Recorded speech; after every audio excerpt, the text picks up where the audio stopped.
رسول اللہ صلی اللہ علیہ وسلم سے محبت کا تقاضا یہ ہے کہ میں نہ صرف خود اطیع اللہ و اطیع رسول کا پر عامل بنوں، بلکہ معاشرے میں جو لوگ جنہوں نے اللہ کے رسول کی شان اور عظمت کو گھٹا دیا ہے، جنہوں نے معاشرے میں بدعات اور خرافات کو رسول اللہ صلی اللہ علیہ وسلم سے محبت کا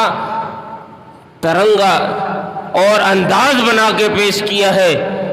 اس چیز کو معاشرے سے کون ختم کرے گا؟ ان بدعات کا خاتمہ کون کرے گا؟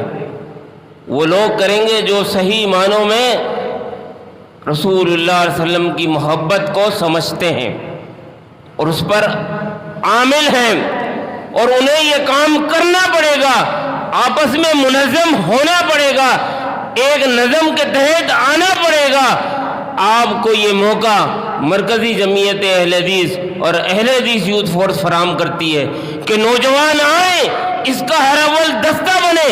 آپ ہر سطح پر، ہر علاقے کی سطح پر اپنی جماعت کو منظم کریں۔ پھر آپ دیکھیں جب آپ ہر سطح پر منظم ہوں گے، ایک آواز پر، مرکز کی ایک دعوت پر آپ جمع ہونے کی طاقت پیدا کریں گے۔ جس دن آپ نے کراچی میں 1000 کارکن جمع کرنے کی ایک آواز پر طاقت پیدا کر لی، میں آپ کے ساتھ یہ وعدہ کرتا ہوں کہ اس خطہ اراضی پہ کوئی بھی غیر اللہ کی پرستش اور رسول اللہ صلی اللہ علیہ وسلم کی سنتوں کا وہ گستاخی اور اس کی توہین آپ کو معاشرے سے ختم ہوتی نظر آئے گی۔ انشاءاللہ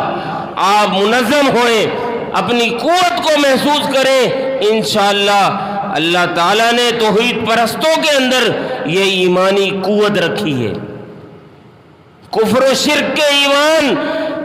وہ بالا کوٹ سے لے کر صادق پور پٹنہ سے لے کر انگریز کی تاریخ گواہ ہے، اگر وہ کبھی گھبرایا ہے تو یہ سلفیوں سے گھبرایا ہے، توحید پرستوں سے گھبرایا ہے، وگرنہ ان کی نیند اگر حرام کی ہے تو توحید پرستوں نے کی